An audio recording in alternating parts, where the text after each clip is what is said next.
The Genuine Article. Discussion and commentary based on articles from JACC. The role of stress imaging in coronary artery disease has been the subject of considerable controversy recently. Is it used or is it overused? To this end, we have a very important issue in a forthcoming issue of JACC that deals with the use of stress MRI in patients with ischemic heart disease. I'm Tony DeMaria, the editor of JACC, and I'm here talking to Dr. Grigorios Korosoglou, who's the assistant professor of medicine at the University of Heidelberg. Gregory, tell us a little bit about your study. Dear Dr. Tamario, first of all, I'd like to thank you for the invitation to participate in this interview and also for the opportunity to publish our data in JACC in the upcoming issue. So our motivation in this study was to include a large number of patients and to investigate the incremental prognostic value of dobutamine stress MRI in these patients for assessment of clinical outcomes. So we recruited over about 1,500 patients with suspected or known ischemic heart disease, and then by performing multivariable analysis, we found that the presence of ischemia by perfusion abnormality or by wall motion abnormality during stress MRI is the most robust predictor of outcome in this patient cohort.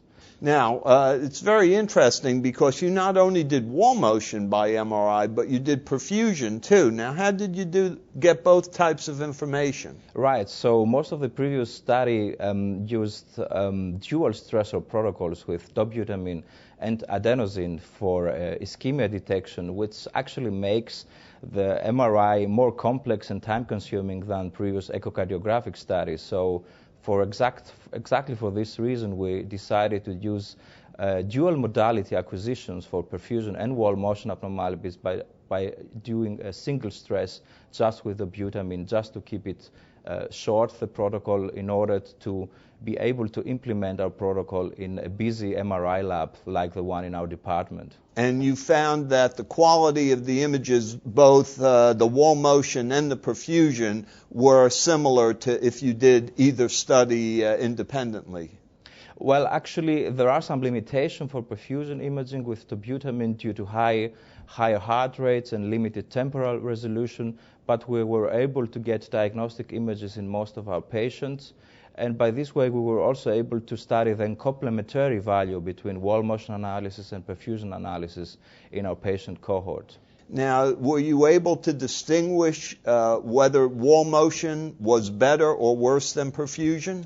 Yes, well, actually, wall motion seemed to be the more robust predictor of outcome. It had the highest hazard ratio in patients with a positive wall motion abnormality, had the highest subsequent event rate. We also studied the complementary value between wall motion and perfusion analysis, and we found that wall motion has complementary value to perfusion, either in patients with negative or positive perfusion analysis. On the other hand, if a wall motion abnormality is already diagnosed, then the value of perfusion analysis is limited to some subgroups of patients with LV hypertrophy and resting wall motion abnormalities, where the diagnosis of wall motion abnormalities itself may be challenging.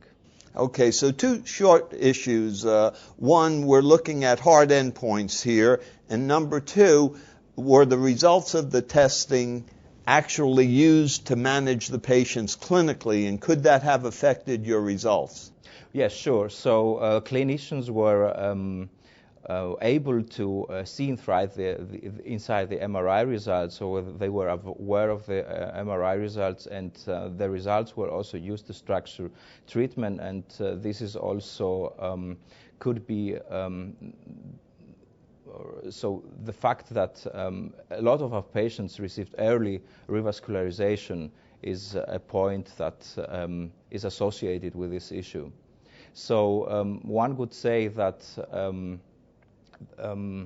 as MRI was interfered in patients to structure the treatment, the overall prognostic value of this procedure may be underestimated by our analysis. Good. Well, of course, in any imaging technique, prognosis is the most important factor. Knowing the diagnosis is very important, but prognosis helps in management. And these data in JACC have shown that a relatively novel approach to both wall motion and perfusion information from dobutamine stress MRI can be of prognostic value. For Inside JACC, I'm Tony DeMaria.